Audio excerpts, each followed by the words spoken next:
We want to get over to the PCE report, which is going to be out in just seconds. Want to get straight over to Rick Santelli, standing by at the CME. Rick.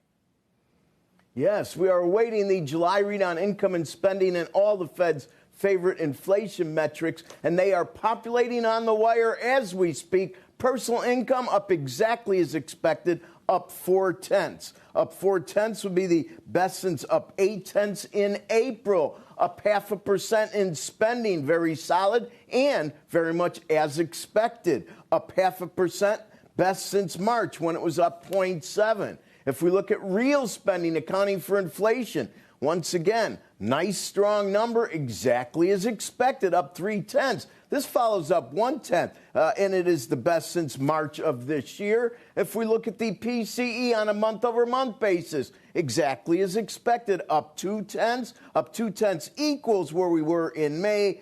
To find a lower number, you're going back towards March when it was 0. So we are making definite progress there with respect to the PCE on a month-over-month. If we take a year-over-year perspective, 2.6. Left and right, it's exactly as in the rearview mirror. It's exactly as expected. If we look at the month over month on a core basis, up 0.3. Once again, exactly as expected, exactly as the rearview mirror. And finally, what I would consider the most important number on the 7 variables within this income and spending, that would be the core PCE year over year. Comes in at 2.9, as expected, but this is the only number on the inflation front that's a little warmer than it was last month. It was 2.8, now at 2.9. 2.9 would be in line with the 2.94 that we had in February or the 2.97 we had in March of last year.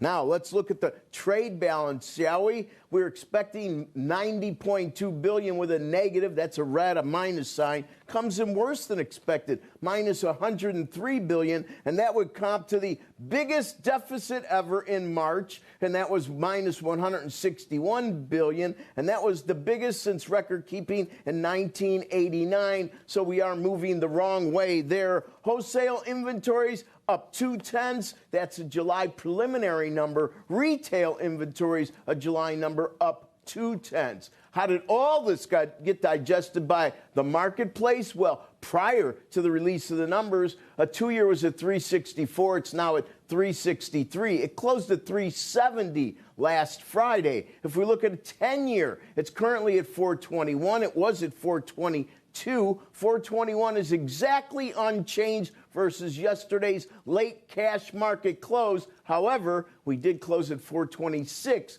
last Friday. So we are lower in yields, not a lot, but about a handful as we sit right now with last Friday's close. We're turning a bit higher. Yesterday's low yield in 10s was right around 420. We held that today. That's very critical. And if you're a technician out there, watch 4.25 in deference to the close.